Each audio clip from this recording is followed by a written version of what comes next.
Vamos falar de um negócio que vocês amam muito, né? Fibonacci.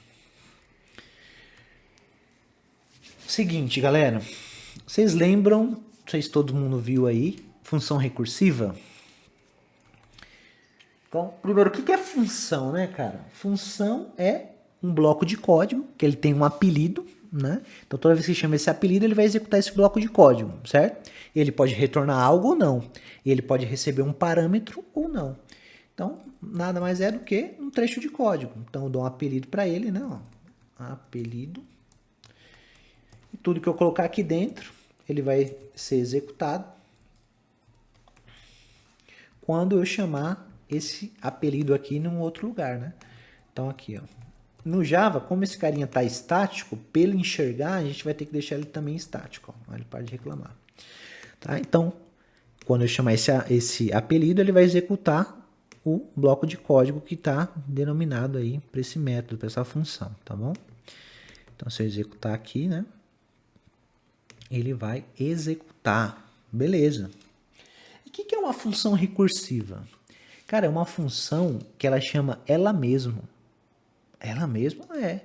Aqui dentro eu chamaria a própria função, ó, apelido. Então ela fica se chamando até um determinado ponto de parada. Tá? Então vamos supor que a gente quer que execute esse carinha aqui 3 vezes. Então a gente precisa de um parâmetro de entrada, que é o n. Ó. Então eu vou fazer o seguinte, ó. Qual que é o ponto de parada? Quando o n for igual a 3. Se for igual a 3, eu paro. O que vai parar? Retornar. Mas é void. Tudo bem, cara. O return aqui serve como parada. Ele fala assim, ó. Para. Então aqui eu vou colocar n mais 1. E aqui ele vai começar com 1. Vamos executar primeiro para vocês verem acontecendo a mágica. Olha lá. 2 vezes. Então tem que começar do 0. Ó, 3 vezes. Então o que aconteceu aqui? Cara, ele entrou... Eu digitei 0. Então, pensem que a primeira vez aqui, tá? N é igual a 0. Deixa eu colocar aqui na frente, ó. N é igual a 0. Então, ele vai perguntar, N é igual a 3? Não. Então, ele vai vir para baixo, não vai acontecer nada. Ele vai vir aqui, vai executar esse carinha. E aqui, ele vai chamar de novo o mesmo método. Só que agora, ele está passando o N mais 1. Ou seja, 0 mais 1, que é 1. Então, ele vai chamar a mesma função de novo. Então, ele vai entrar aqui, só que agora n é igual a 1. Tá? N é igual a 3? Não. Então, ele vai executar de novo. Ele executou uma vez, executou a segunda agora. E chamou de novo esse carinha, que é a n mais 1. N é 1, então 1 mais 1, 2. Legal. Então, ele executou de novo. Agora, o valor do n é 2. É igual a 3? Não. Então, ele executou de novo aqui, a terceira vez, ó, e chamou de novo esse apelido aqui, que agora é n mais 1, que 2 mais 1 dá 3. Então, ele entrou aqui de novo, só que agora é 3. É igual a 3? É. Então, para. Olha que louco, cara. Então, ele chamou ele 3 vezes, né, para ser executado e parou num ponto de parada, que é n igual a 3. Professor, se eu colocar aqui um valor 5, aí você lasca, né, cara? Vai rodar infinitamente. Por quê? Porque ele vai aumentando, tá vendo? A gente quer saber se é igual a 3. Roda aí pra ver o que acontece. Vai dar uma exceção, ó. Vai estourar. Ó, deu uma exceção, porque estourou a pilha de recursão, ó. Ele executou, até que o momento que ele falou, cara, não vai sair disso. Então entrou em um loop infinito, né? Igual quando a gente faz um forzinho lá, ó, nem consigo mostrar aqui, mas estourou. Beleza? Então não pode, né? Então o que a gente poderia fazer aqui para evitar? Falar assim, ó, se for maior que 2, né? Pronto.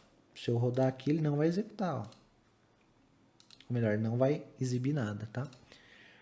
Beleza? Tranquilo até aí? Tranquilo. Então, ó, tudo que a gente pode executar, a gente pode...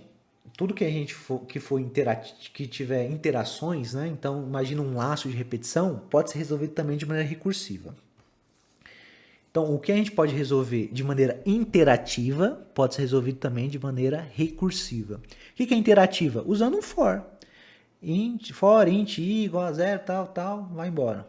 Eu posso fazer também recursivo. O Fibonacci é um desses exemplos. A gente sempre faz com for lá e vai embora, né? Então, a maneira interativa, a gente fala que a gente sai de algo conhecido e vai até algo desconhecido para resolver. Então, a gente sai de algo conhecido e vai calculando até chegar em algo desconhecido. O recursivo não. É o inverso. É meio louco. A gente sai de algo que a gente não conhece até chegar a algo conhecido, que é o ponto de parada, e a gente volta calculando. Para ficar mais simples, primeiro eu vou resolver aqui o fatorial, que eu acho que fica mais fácil de vocês entenderem. E depois a gente vai para o Fibonacci, tá? Então pensa aí, ó, o fatorial de 3, por exemplo, é 3 vezes 2 vezes 1, beleza? Só lembrando aí para vocês o que é isso, tá? Então, o fatorial de 3 é igual a 3 vezes 2 vezes 1, tá? Cara, lembra que eu falei que é algo desconhecido para algo conhecido? Então, no fatorial, a gente vai fazer assim, ó. Imagina, vocês aí, imaginem que é como se fosse um grupo de amigos. Então, um grupo de amigos chega lá, vou colocar um nome aqui.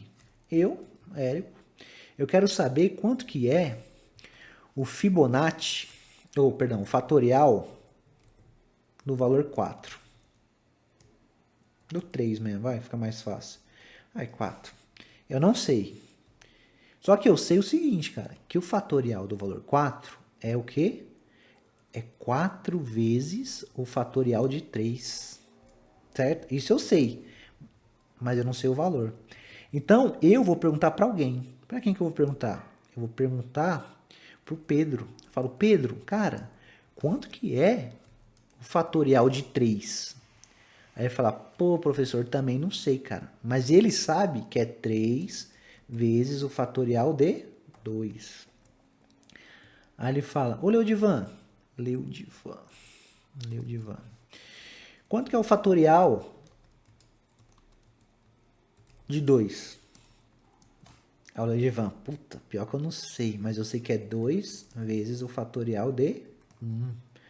Aí ele falou, Eduardo, cara, quanto que é o fatorial de 1? Aí o Eduardo fala, pô, Leodivan, é 1.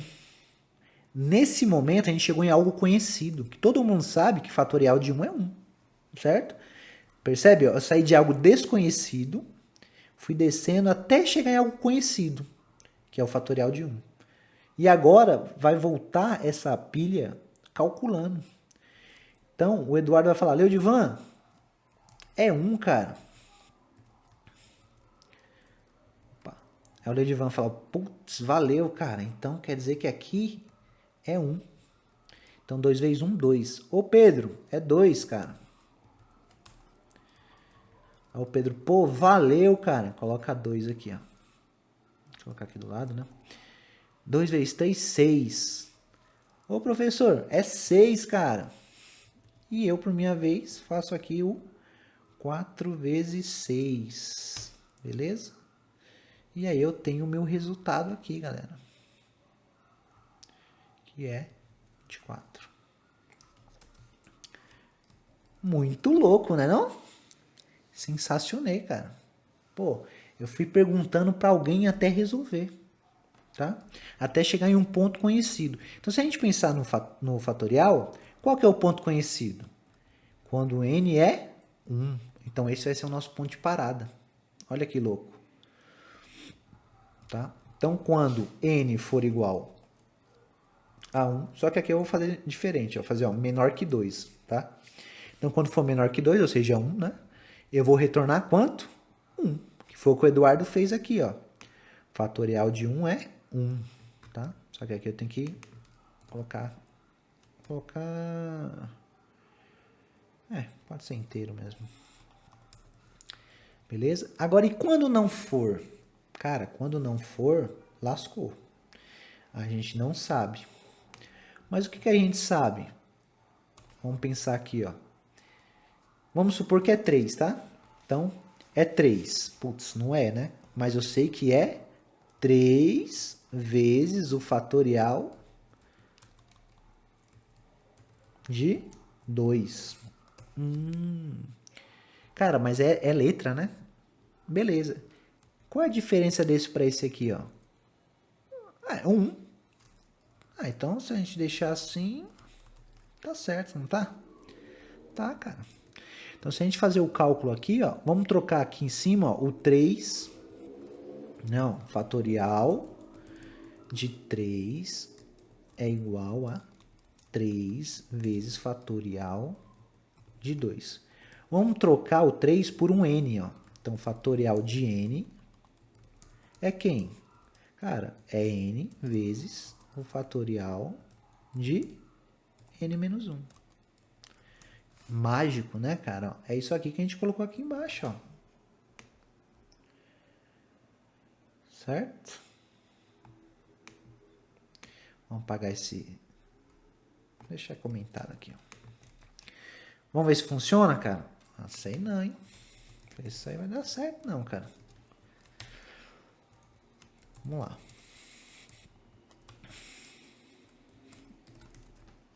Vamos executar aqui e torcer para dar o número 24.